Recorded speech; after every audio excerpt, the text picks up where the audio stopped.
మన భారతదేశంలో హిందువులు ఎంతో సంప్రదాయంగా జరుపుకునే వినాయక చవితి వేడుక ప్రారంభం కానుంది. ఈ వినాయక చవితి వేడుకలను మన భారతదేశంలో మారుమూల గ్రామీణ ప్రాంతంతో పాటు పట్టణాల్లో కూడా అత్యంత అంగరంగ వైభవంగా జరుపుకుంటారు. అయితే చాలా చోట్ల వినాయకుడి ప్రతిమను అందంగా ఉండాలి అనే ఆశతో చాలా మంది ప్లాస్టర్ ఆఫ్ ప్యారిస్ తో తయారు చేసిన విగ్రహాలను ఏర్పాటు చేసి పూజించేవారు. ఈ ప్లాస్టర్ ఆఫ్ ప్యారిస్ తో తయారైన వినాయకుడి ప్రతిమలు నదుల్లో లేదా చెరువుల్లో నిమజ్జనం చేసిన సమయంలో అవి నీటిలో కరిగిపోకుండా ప్లాస్టర్ ఆఫ్ ప్యారిస్ తో ఉండే రసాయనిక వ్యర్థాల కారణంగా నిమజ్జనం చేసిన నీళ్లన్నీ కూడా కలుషితమవుతూ ఉంటాయి. ఈ విధంగా నీళ్లు కలుషితమవుతున్నాయని చాలా మంది అవగాహన కార్యక్రమాలని ఏర్పాటు చేసుకొని ఇటీవల ఏకో ఫ్రెండ్లీ మట్టి వినాయక విగ్రహాలను ఏర్పాటు చేసి పూజిస్తున్నారు. ఇందులో భాగంగానే గత 10 సంవత్సరాలుగా పర్యావరణ పరిరక్షణలో భాగంగా కర్నూలులో వాసవి ఏజెన్సీస్ వారు మట్టి వినాయక విగ్రహాలను ప్రజలకు ఉచితంగా అందిస్తూ వాటి వల్ల కలిగే లాభాలను తెలియజేస్తూ అవగాహనలు కల్పిస్తున్నారు. 2016వ సంవత్సరంలో 200 మట్టి వినాయక ప్రతిమలను ఉచితంగా ప్రజలకు అందించడం ప్రారంభించిన ఏజెన్సీ వారు నేడు సుమారు 1000 మట్టి వినాయక విగ్రహాలను అందిస్తూ ఉన్నారు. ఈ సందర్భంగా వాసవి ఏజెన్సీ సంస్థ నిర్వాహకులు మాట్లాడుతూ మన భారతదేశం సాంస్కృతిక సంప్రదాయాలకు పుట్టినిల్లు. వీటితో పాటు పర్యావరణ పరిరక్షణ కూడా మన అందరి బాధ్యత.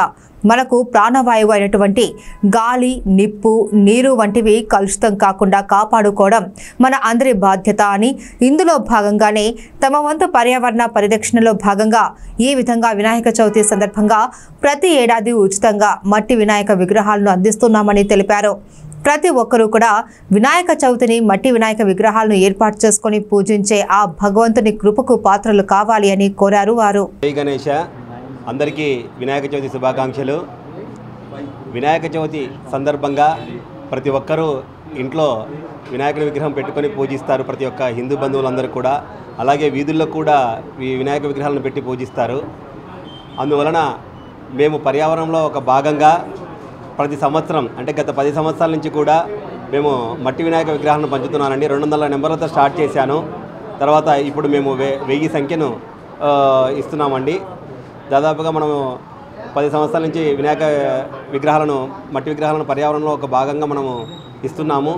అలాగే ప్రతి ఒక్కరు కూడా వాళ్ళ ఇళ్ళల్లో మట్టి విగ్రహాలను పూజిస్తూ తర్వాత అలాగే వీధుల్లో కూడా మట్టి విగ్రహాలను పెట్టాలని చెప్పి నా వంతు కృషిగా ప్రయత్నం చేస్తున్నాను. Thank you. నా పేరు శేష్ పని. నేను గత 10 సంవత్సరాల నుంచి ఇస్తున్నానండి. ఈ మట్టి వినాయకులను పూజించి తర్వాత కొంతమంది మరుసటి రోజు, 3వ రోజు, 9వ రోజు నిమజ్జనం చేస్తారు. అవి మనం ఎక్కడికి తీసుకెళ్లకుండా మన ఇంట్లోనే తులసి చెట్టు కానీ ఫ్లవర్స్లో కానీ వేస్తే బాగుంటుంది. మనకి పొల్యూషన్ అనేది కూడా ఏం లేకుండా, ఎవరికి ఇబ్బంది లేకుండా ఇంట్లో చేసిన పూజది వాళ్ళ ఇంట్లోనే ఉంటే కూడా వినాయకుని అనుగ్రహము ఉంటుంది. అందరూ ఈ అవకాశం ఉపయోగించుకుని కాలుష్యాన్ని, పర్యావరణాన్ని రక్షించవలసిందిగా కోరుచున్నాను. Thank you. Ratnaprasad, chamber of commerce secretary.